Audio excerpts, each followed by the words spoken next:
बिस्मिल्लाहिर्रहमानिर्रहीम। अस्सलाम वालेकुम क्लास। होप सो कि आप लोग सब ठीक होंगे। लास्ट लेक्चर में हमने जो लेक्चर कवर किया है, टॉपिक कवर किया है, वो अनसर्टेनिटी हैंडलिंग था, which was very important for deep learning, machine learning and artificial intelligence, all of these. उसमें हमने जो है वो अनसर्टेनिटी की जो डेफिनेशन पढ़ी है, उसके बाद हमने अनसर्टेनिटी को जो रिज़ॉल्व करने के लिए एक बाइसन बिलीफ मेथड को हमने इंट्रोड्यूस किया, उसको पढ़ा है। उसके बाद बाइसन बिलीफ मेथड की हमने एक एग्जांपल किया थॉरली, ताकि वो जो है क्लियर हो जाए हमें कि किस तरह जो है बाइसन बिलीफ मेथड या एल्गोरिदम वर्क करता है।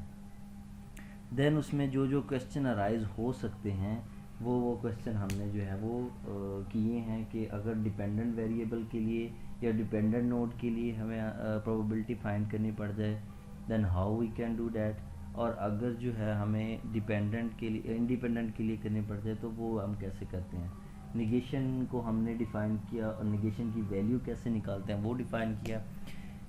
क्लास क्वेश्चन आपको जैसे मैंने लास्ट एग्जांपल करवाई थी, बिल्कुल जो है वो ए बी और ई वाली जो करवाई थी, बिल्कुल क्वेश्चन उसी टाइप का आएगा। टेबल्स आपको गिवन होंगे, उसमें प्रोबेबिलिटी वैल्यूज़ आपको जो है वो गिवन होंगी, ट्रू कंडीशन पे, फॉल कंडीशन पे, ठीक है। तो जितने पेरेंट होंगे उतने उसने टेबल एग्जैक्टली वैसे बना के दिए होंगे। So you have no worry about that कि हमारे पास जो है वो वैल्यूज़ या प्रोबेबिलिटीज़ या कंप्यूटेशंस कैसे आएंगी, आइदर हमें कैलकुलेट करनी पड़ेंगी या नहीं। तो आपको डेफिनेटली कैलकुलेट नहीं करनी पड़ेंगी, आपको जो है वो वैल्यूज़ बता देगा, वो खुद टेबल देगा, जिससे आप क्या कर सकते हैं, वैल्यूज़ को देख के अपना प्रॉब्लम को सॉल्व कर सकते हैं। He will given you are specific problem. जैसे मैंने एक प्रॉब्लम दी थी कि अगर P1 P2 और A ट्रू हों, मतलब क्या कि मेरा P1 जो है वो नेबर वो भी कॉल कर रहा है, P2 भी कॉल कर रहा है, और जो मेरा अलार्म है वो भी जो है वो बज रहा है, लेकिन अर्थक्वेक भी नहीं आया, रॉबरी भी नहीं हुई, निगेशन भी, और निगेशन ई था।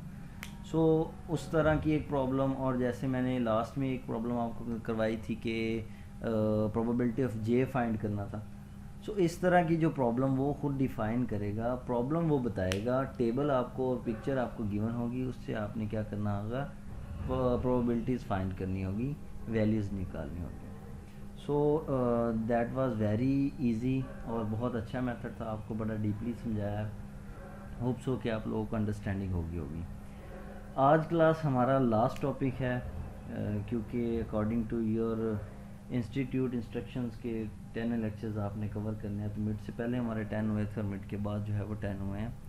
आज जो हमारा लास्ट टॉपिक है, फुजी logic and recent trend in AI.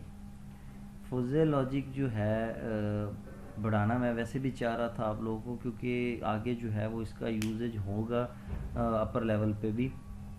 दूसरी बात ये कि ये एआई की जो है वो आप कह सकते हैं कि सबसेट है एआई का, मतलब एआई से थोड़ा सा जो है ना वो ऊपर लेवल की बात है, पर है सबसेट एआई का।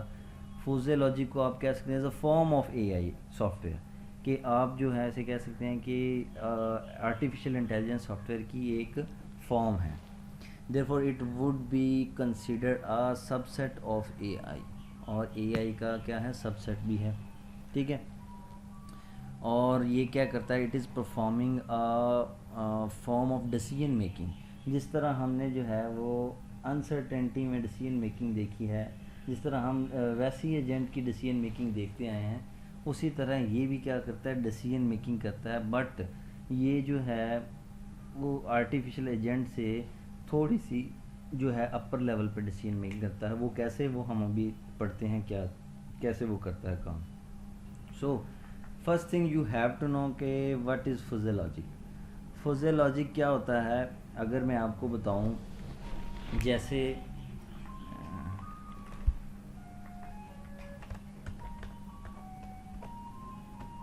जैसे अगर कोई फॉर एग्ज़ाम्पल मैं एक स्टेटमेंट लेता हूं कि इज़ हारून ऑनेस्ट, तो मैं कहता हूं कि इज़ हारून ऑनेस्ट। एक स्टेटमेंट लेता हूं, इज़ हारून ऑनेस्ट, ठीक है।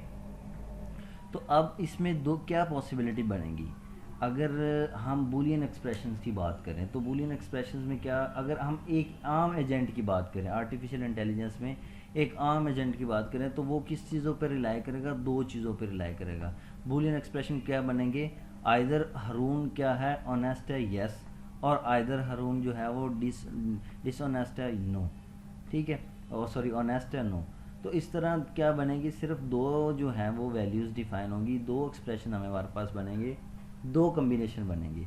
तो ये क्या होता है बूलियन एक्सप्रेशंस में, इसी तरह ही होता है कि या तो ट्रू होती है वैल्यू, अगर हम इसे नंबर्स में डिफाइन करें कंप्यूटर्स के नंबर में, तो ट्रू होगी तो 1, अगर जो है वैल्यूज़ नहीं होगी फॉल होगी तो हमारे पास 0, ठीक है।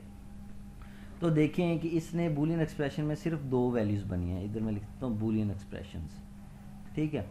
अब अगर इसी चीज़ को हम जो है वो फुजे लॉजिक्स में देखें तो फुजे लॉजिक्स क्या करता है, फुजे लॉजिक एक्चुअल में जैसा कि इंसान सोचता है बिल्कुल उसी तरह ही सोचता है।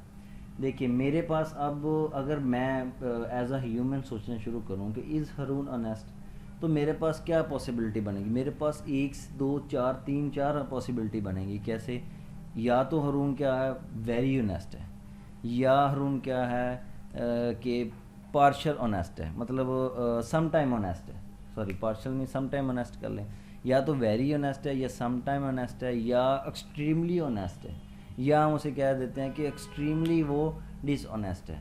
तो मेरे पास कितनी हैं, 3-4 पॉसिबिलिटीज़ बन रही हैं, ठीक है।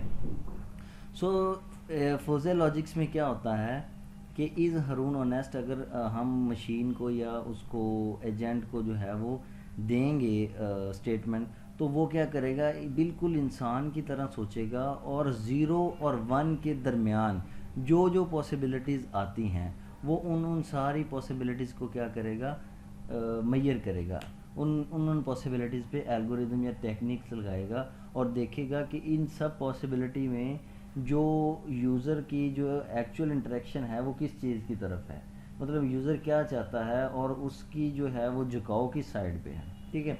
मतलब अगर इसी स्टेट को मैंने जैसे कहा कि वेरी ऑनेस्ट है, ठीक है, और सम टाइम ऑनेस्ट है, ठीक है, या एक्सट्रीमली ऑनेस्ट है, या क्या है एक्सट्रीमली जो है वो डिसऑनेस्ट है, ठीक है।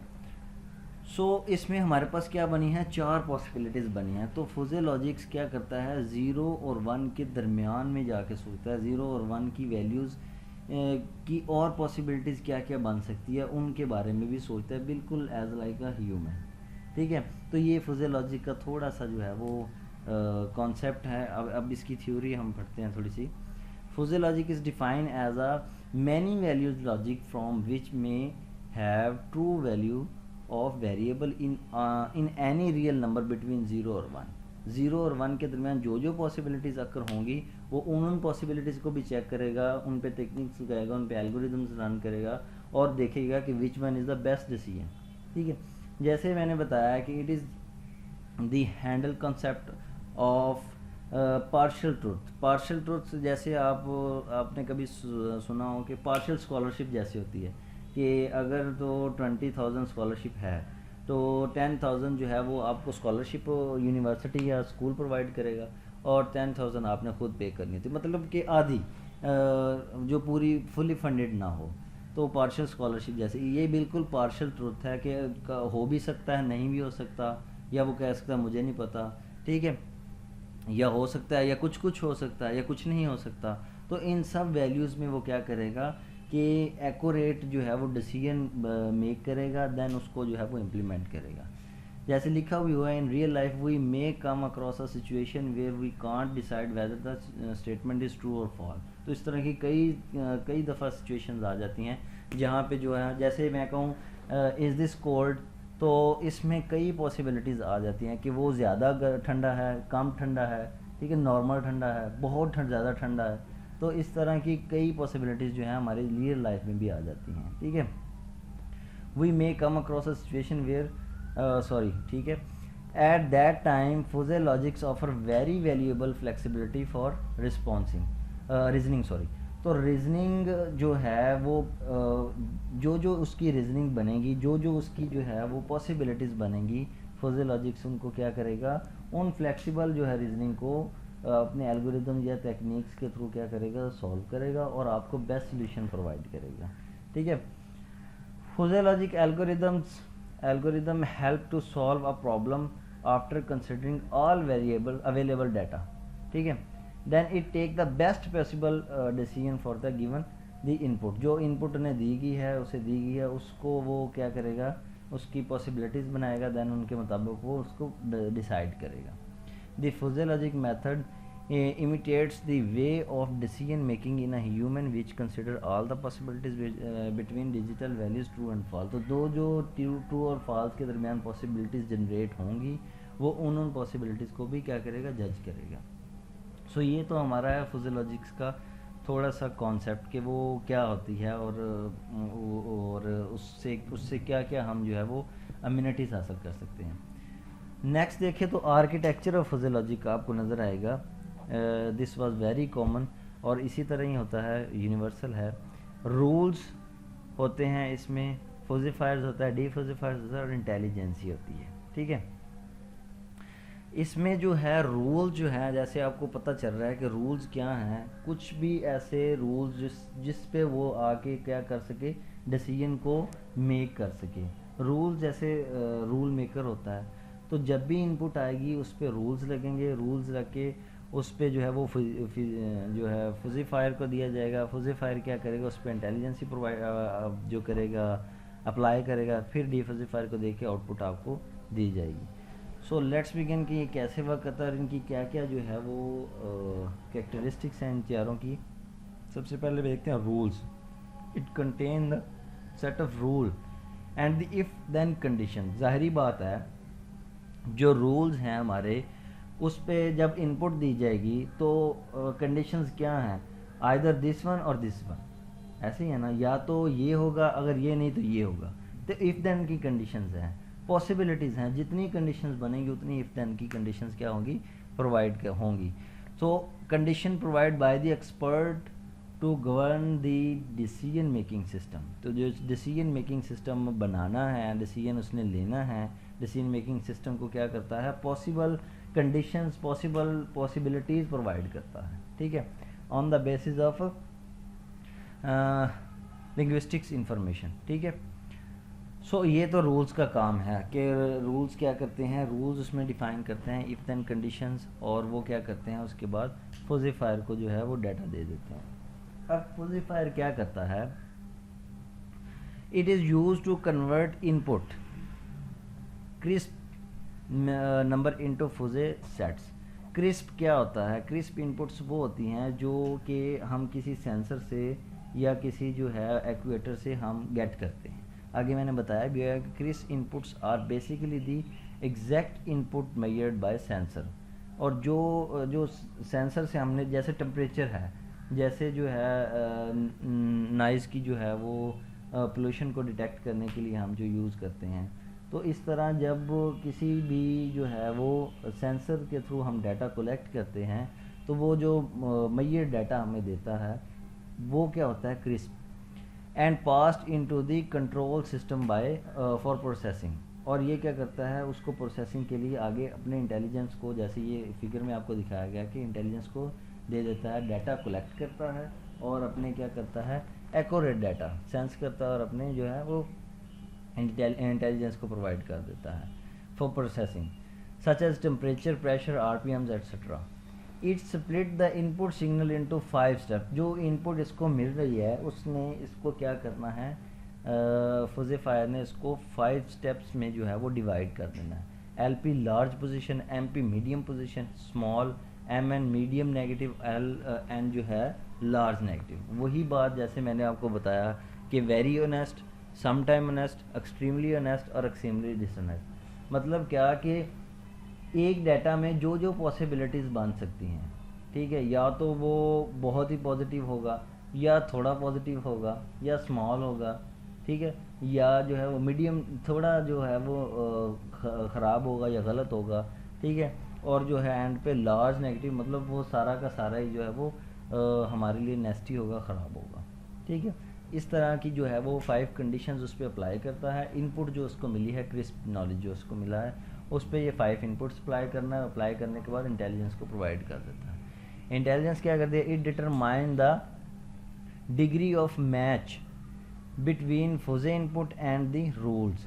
अब जो इनपुट उसको मिली है उस पे और जो रूल्स जो उसने डिफ़ाइन किए हुए हैं फुजे लॉजिक, उन दोनों की जो डिग्री जो है, उन दोनों की जो है वो लेवल ऑफ एक्सेप्टेंस जो है वो देखता है इंटेलिजेंस, और देखता है कि ये हमारे लिए जो है हमारे रूल्स के या हमने जो ऑनर ने डिफ़ाइन किए हैं रूल्स, उन पे जो है वो सेटिस्फैक्ट्री है ये डाटा। ठीक है, according to the input field it will decide the rules that are to be fired. देखा वही बात है कि इनपुट रूल्स के मुताबिक जो है वो क्या करता है, डिसाइड करता है कि हमने कौन सी आउटपुट जो है वो फायर करनी है, कौन सा जो है रिजल्ट हमने क्या करने हैं यूज़र को जो है वो आउटपुट के तौर पर देने हैं।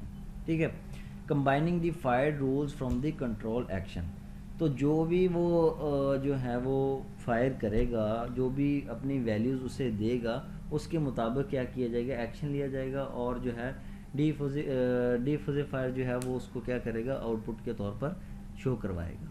ठीक है, द डिफुजिफिकेशन जो है process convert the fuzzy set into a crisp value. तो वही जैसे क्रिस्प वैल्यू इनपुट हुई वैसे ही क्रिस्प वैल्यू क्या होगी, आउटपुट होगी। तो जो चीज़ प्रोसेस होके जो है हमारे पास आएगी उसे वो क्या उन चीज़ों को कौन परफॉर्म करेगा, डिफुजिफायर। तो उस प्रोसेस को कहते हैं डिफुजिफिकेशन। There are different type of techniques available and you need to select the best suited one with an expert system। तो जो आपका सिस्टम रिक्वायर्ड करता है आप उसके मुताबिक उस पर क्या लगाएंगे, टेक्निक अप्लाई करेंगे, उस पर एल्गोरिदम लगाएंगे।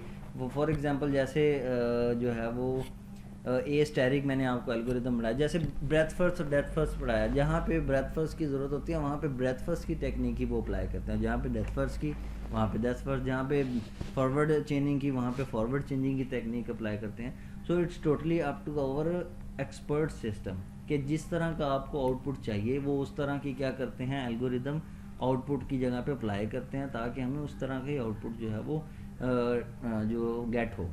ठीक है, सो ये 4 चीज़ें होती है इसमें और चारों इसी तरह यूज़ होती हैं, टेक्निक्स होती हैं। सबसे जो इम्पोर्टेंट जो है वो टेक्निक्स हैं, हमारे एल्गोरिदम्स हैं जिनके बिहाफ पे हम ये जो है फिजियोलॉजिक काम करता है। सो नेक्स्ट देखते हैं इसकी जो है वो क्या है, करैक्टरिस्टिक्स।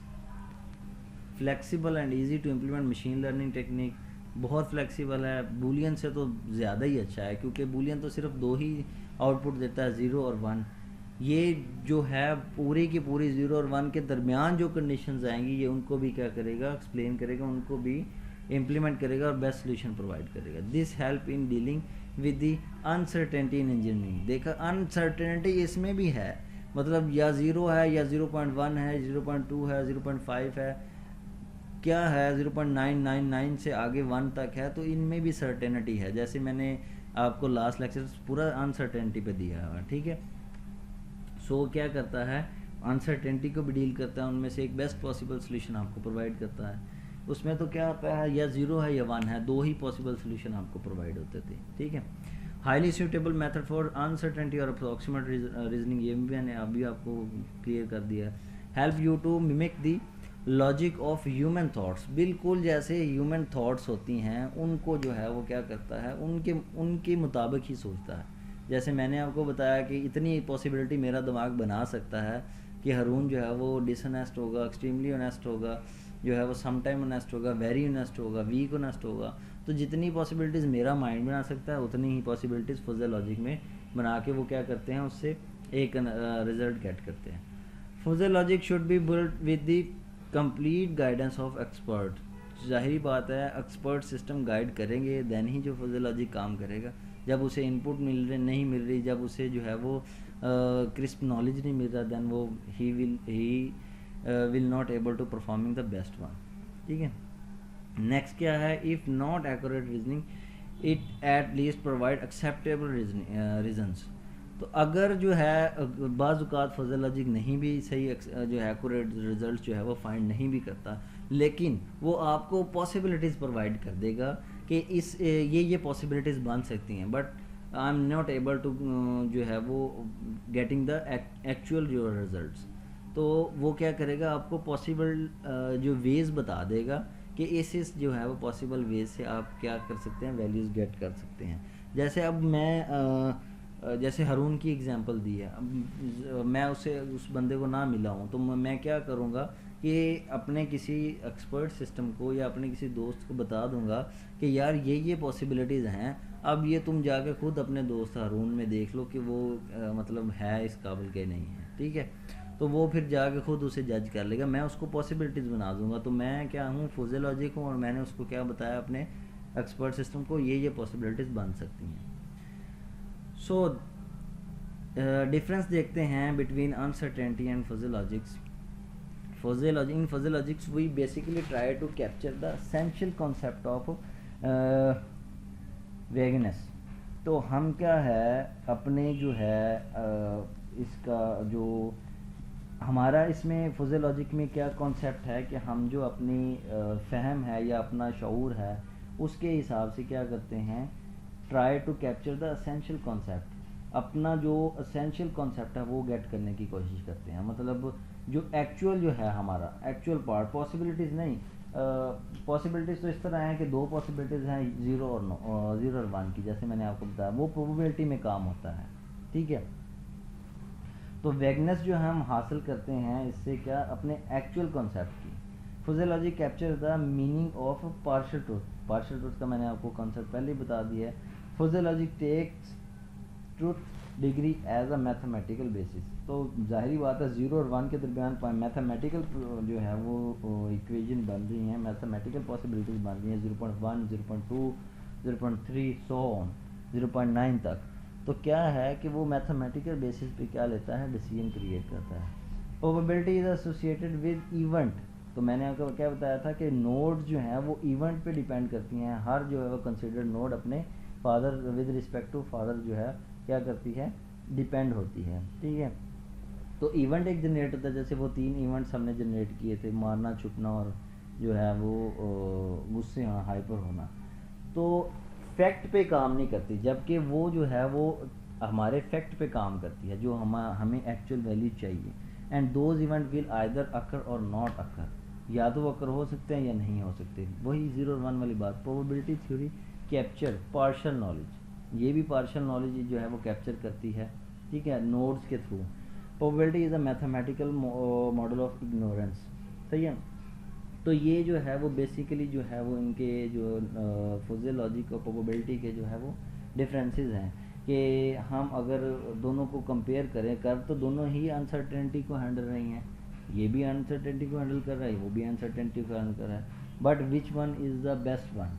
तो fuzzy logic is the best one, क्योंकि ये पॉसिबिलिटीज़ इसमें ज़्यादा क्रिएट होती हैं और हमारे आंसर को क्या करता है, एक्यूरेट लेवल पे जाके हमें बताता है कि इसमें ये पॉसिबिलिटीज़ हो सकती हैं।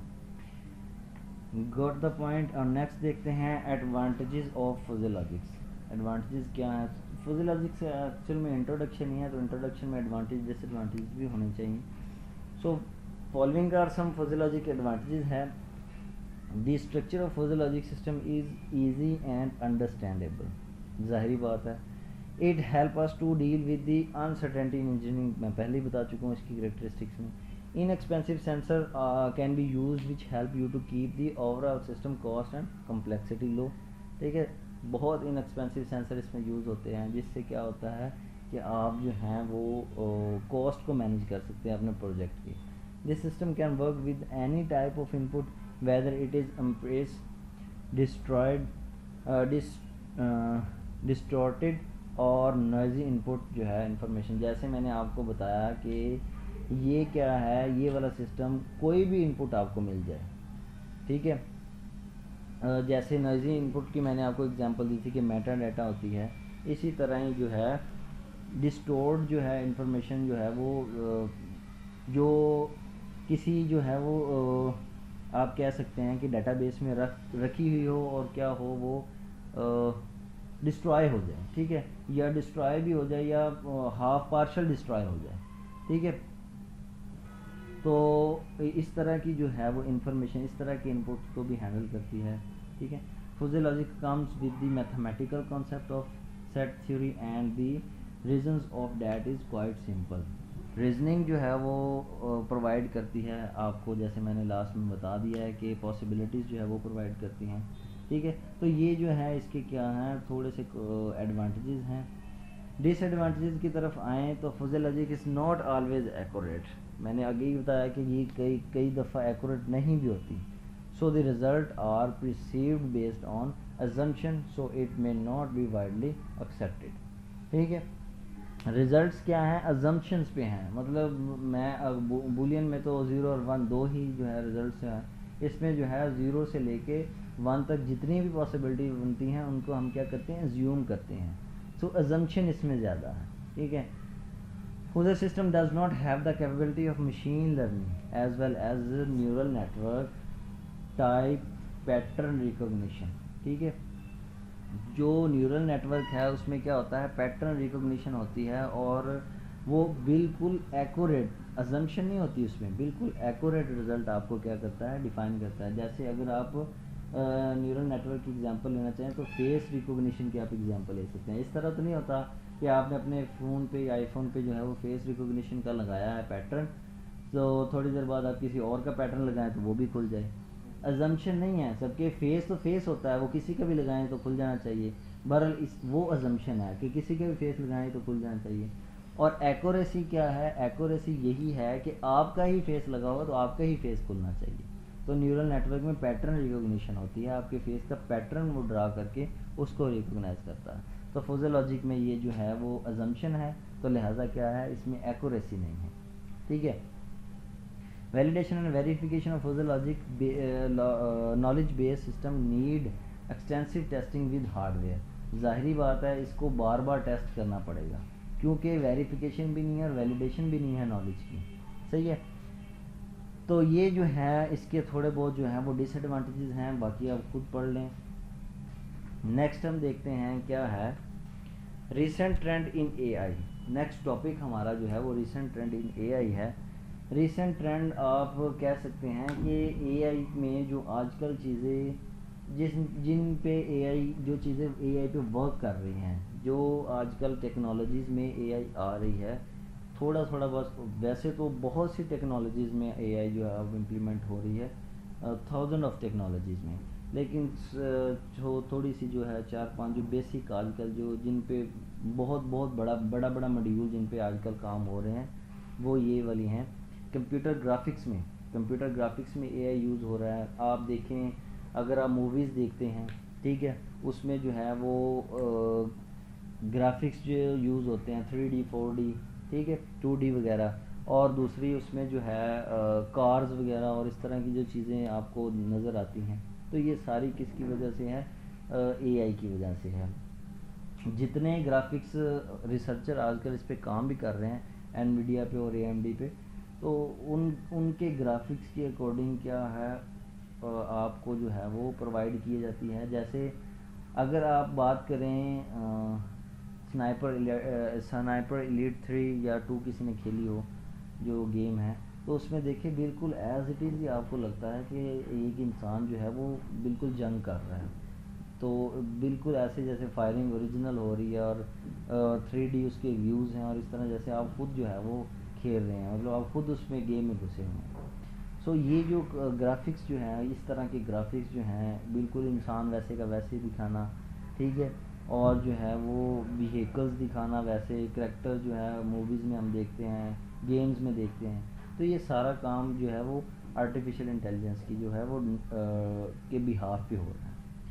प्रिडिक्टिव टेस्ट, प्रिडिक्शन जो है, अगर आप इसकी एग्जांपल लें तो आप जब जीमेल खोलते हैं, तो आप किसी को मेल टाइप कर रहे हैं, यूनिवर्सिटी को मेल टाइप करते हैं, तो आप अगर लिखते हैं ना कि हाउ आर, तो आगे वो बता देता है हाउ आर यू, तो इस तरह प्रिडिक्ट कर देता है, आपकी वो प्रिडिक्शन बताता है कि आप नेक्स्ट क्या लिखना चाह रहे हैं, ठीक है।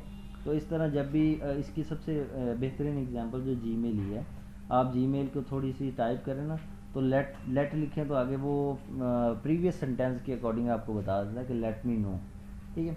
तो इस तरह जो है वो प्रिडिक्शन कर देता है कि आप क्या चाह रहे हैं। इससे क्या होता है कि एक तो जो है वो यूज़र का टाइम सेव होता है, दूसरा जो है वो यूज़र जो है वो इजी फील करता है, ग्रामर की मिस्टेक्स और उसको सेंटेंस की मिस्टेक्स नहीं होती।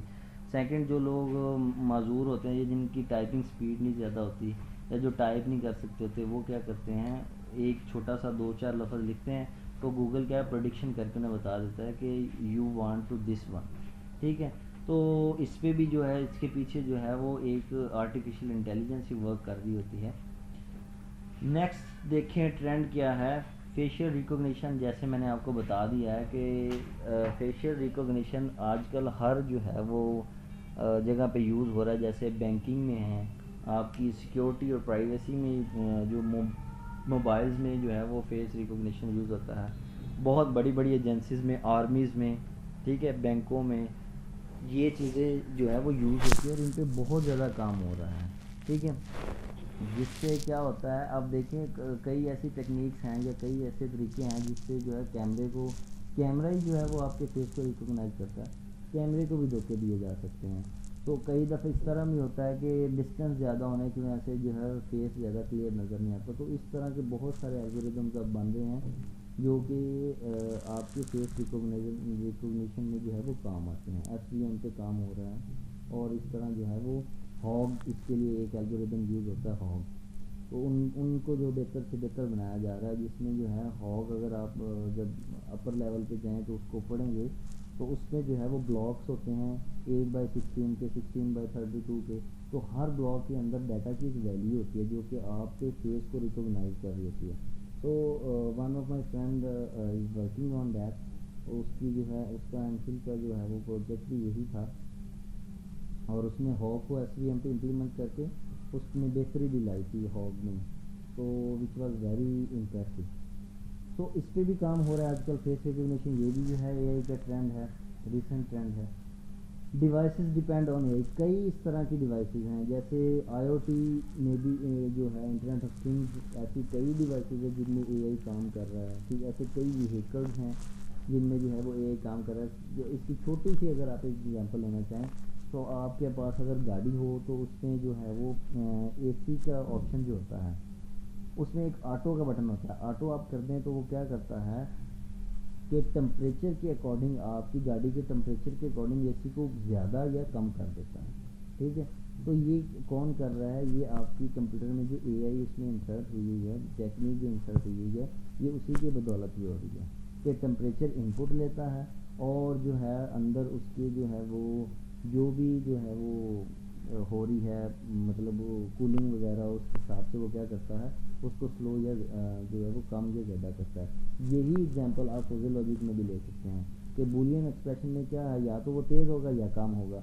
लेकिन फुजी लॉजिक में वो टेम्परेचर की एक एक मिनट की जो है प्रेडिक्शन करेगा और उसके हिसाब से क्या करेगा, गाड़ी का एसी जो है वो तेज़ या कम करेगा। तो ये फुजी लॉजिक हार्डवेयर में भी यूज़ होता है और जो है वो सॉफ्टवेयर में भी यूज़ होता है। ये नहीं है कि फुजी लॉजिक सिर्फ जो है वो इसमें जो है सॉफ्टवेयर में यूज़ हो। इसके अलावा ये जो है डिफरेंट साइज़ और कैपेबिलिटी के सिस्टम, जैसे आप माइक्रो कंट्रोलर ले लें, बहुत बड़े बड़े होते हैं।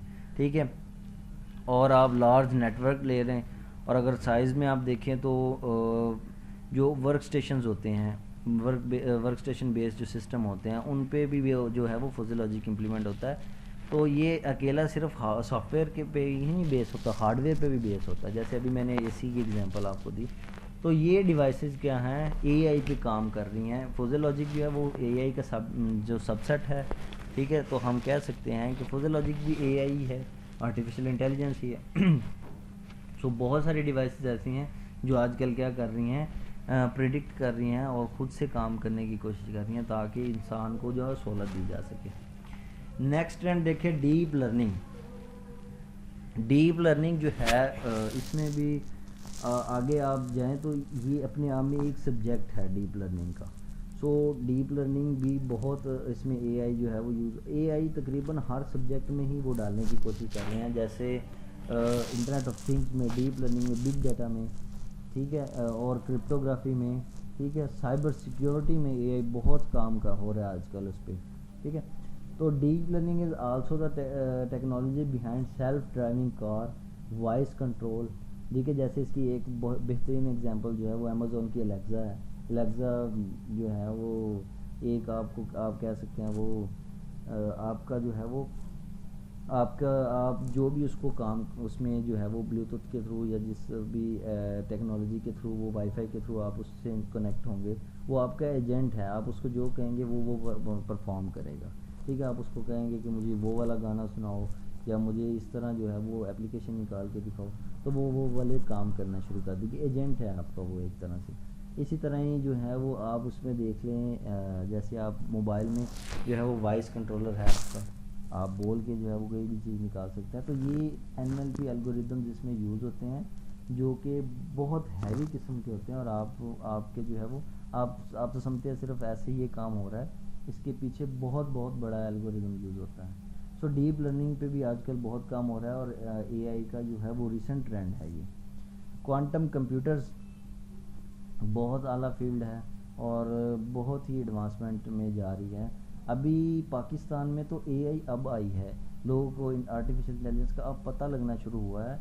ये तो 1960 1970 की बातें चल रही हैं। अभी जो आप देख लें, पाकिस्तान में बिग डाटा अनाउंस नहीं हुआ, ठीक है, और डाटा साइंस अनाउंस नहीं हुआ सब्जेक्ट, ठीक है, और इसके अलावा जो है क्वांटम कंप्यूटर्स, डीप लर्निंग, इस तरह के सब्जेक्ट, जैसे आप जैसे कंप्यूटर साइंस पढ़ रहे हैं, जैसे मैंने अपनी जो है वो स्पेशलाइजेशन इंटरनेट ऑफ थिंग्स में की है MPhil में, तो इस तरह इन सब्जेक्ट की अभी कोई पता ही नहीं है पाकिस्तान में। साइबर सिक्योरिटी का नहीं पता। Cyber security as a masters level subject पढ़ाया जाता है। मतलब अगर मैंने MSc करनी है बाहर से, तो मैं उन्हें कहूँगा कि मुझे बिग डाटा में MSc करनी है, मुझे जो है वो साइबर सिक्योरिटी में करनी है, डीप लर्निंग में, क्वांटम कंप्यूटर्स में करनी है। तो quantum computers, deep learning, big data, cyber security, data science, ये एक सब्जेक्ट के तौर पर पढ़ाए जा रहे हैं, जिसका अभी तक पाकिस्तान में कोई पता नहीं है। तो ये आने वाले 20-22 साल में शायद पाकिस्तान में जो है वो ये भी सब्जेक्ट के तौर पर पढ़ाया जाए, जब दुनिया बहुत ही तरक्की कर जाएगी इन सब्जेक्ट्स में। सो डाटा को जो है वो मैनेज करना, स्टोर करना, एनालाइज करना, ये AI का काम है। जैसे इसकी बेहतरीन एग्जांपल यूट्यूब है, फेसबुक है, जो आपके डाटा को मैनेज कर रही है और आपको वही चीज़ दिखाती है जो आप देखना चाहते हैं। रिकमेंडेशन आती है आपकी यूट्यूब के नीचे, ठीक है। तो ये सारा डाटा को मैनेज जो करता है क्वांटम कंप्यूटर्स के थ्रू, और इसमें भी AI यूज़ होती है। सो जो है एप्लीकेशन अगर देखें AI की, तो जो फुजियोलॉजिक्स की एप्लीकेशंस के बारे में बात करें, तो वो एयर स्पेस फील्ड में जो है वो एल्टीट्यूड कंट्रोल करने के लिए वो यूज़ होता है, ठीक है। ट्रेंड्स तो ख़त्म हो गए वैसे, मुझे याद आ गया कि आपको एप्लीकेशंस के बारे में भी बताना था, कि अगर जो है वो फुजियोलॉजिक्स की एप्लीकेशन की अगर बात करें कि कहाँ कहाँ पे यूज़ होता है, तो it is used in aerospace field, altitude को कंट्रोल करने के लिए। देखें एल्टीट्यूड जो है वो कहीं पे कैसा होता है, कहीं पे कैसा होता है, कहीं पे कैसा होता है, ये तो नहीं होता या तो ऊपर है या बिल्कुल नीचे है, ऐसे नहीं होता। तो इसको जो कंट्रोल करने के लिए फिजियोलॉजिक्स यूज़ होते हैं। और इसके अलावा स्पीड और ट्रैफिक जो है ऑटोमेटिक सिस्टम में यूज़ होती हैं, वो उसको कंट्रोल करने के लिए जो है फिजियोलॉजिक्स यूज़ होते हैं। इसके अलावा डिसीजन मेकिंग में जो बहुत बहुत बड़ी बड़ी ऑर्गेनाइजेशंस होती हैं, कंपनीज होती हैं, उनमें पर्सनल वैल्यूएशन करने के लिए किसी इंसान की, किसी चीज़ की, किसी डिपार्टमेंट की वैल्यूएशन जो है वो यही जो है सिस्टम्स करते हैं, एक्सपर्ट सिस्टम फिजियोलॉजिक्स करते हैं। और इसके अलावा it is used in natural language processing, NLP, जैसे मैंने आपको बताया, AI की कई जो है एप्लीकेशंस में फिजियोलॉजिक्स यूज़ होते हैं। और इसके अलावा एक्सपर्ट सिस्टम में भी क्या होता है, ये यूज़ होते हैं। सो ये तो हमारा थोड़ा सा इंट्रोडक्शन था फिजियोलॉजिक्स के बारे में, और रीसेंट ट्रेंड जो है आज हमने अपना पढ़ लिया है क्लास। ये आपका जो लास्ट टॉपिक था, होप्स हो कि आप लोगों को अंडरस्टैंड हो गया होगा, और होप्स हो कि जो भी आप लोगों ने कुछ ना कुछ सीखा है वो आप लोग उसको जो है वो पेपर में भी इम्प्लीमेंट करेंगे और अपनी प्रैक्टिकल लाइफ में भी उस पर अमल करेंगे और दिखेंगे, सीखेंगे। सो क्लास अभी तो आप लोग, जैसे मैंने आपको स्टार्ट में भी बताया, मिड में भी बताता आ रहा हूँ कि BS लेवल है। अभी इसको बहुत ज़्यादा आप अपने ऊपर संवार ना करें। इसमें आप 40, 47, 48, 42 लगभग सब्जेक्ट्स पढ़ते हैं, ठीक है। एट द एंड आप लोगों को तो ये भी, अब आप जब 7th सेमेस्टर में होंगे, मैं आपसे पूछूं आप 2nd सेमेस्टर में कौन कौन से सब्जेक्ट पढ़ आएंगे, तो हार्डली कोई 1 और 2 स्टूडेंट्स ये बता सकेंगे सर हम ये सब्जेक्ट्स पढ़ के आए थे। सो इसमें आप बिल्कुल परेशान ना हो, इसमें बिल्कुल वो आपको थोड़े थोड़े कॉन्सेप्ट दे रहे हैं ताकि आप लोगों को पता चल जाए कि हर चीज़ के बारे में हाव नाव होनी शुरू हो जाए, ठीक है। अगर आप इसमें आगे जाना चाहते हैं, तरक्की करना चाहते हैं, तो आप एमफिल करें और इसको अपनी स्पेशलाइजेशन बनाएं और आप इसमें आगे काम कर लें, ठीक है। तो ये जो है एक एजुकेशन सिस्टम है। अभी तो मजबूरी थी, आप लोगों के कोर्स कंटेंट जो है वो आज ख़त्म हुए हैं जाके। तो अगर ना होते तो आपके इंस्टीट्यूट की तरफ से वो प्रेशर टीचर्स पे था। अब बहुत से स्टूडेंट्स कहते हैं कि सर हमें मशीन लर्निंग पढ़ाएं। अभी आप लोग आर्टिफिशियल इंटेलिजेंस सीख लें, देन मशीन लर्निंग भी आप इंशाल्लाह सीख लेंगे जहाँ जब आपको उसकी ज़रूरत पड़ेगी। तो मशीन लर्निंग प्योर जो एमफिल का सब्जेक्ट है वो अभी इस लेवल पे आप लोगों को नहीं पढ़ाया जा रहा। तो आर्टिफिशियल इंटेलिजेंस जो है वो इसके बेसिक कॉन्सेप्ट हमने आपको दिए हैं, इसमें एल्गोरिदम्स बहुत से सीखे हमने, ठीक है। होप्स हो कि आप लोगों ने एंजॉय किया होगा। So thank you very much class, stay home stay safe, अल्लाह हाफ़िज़।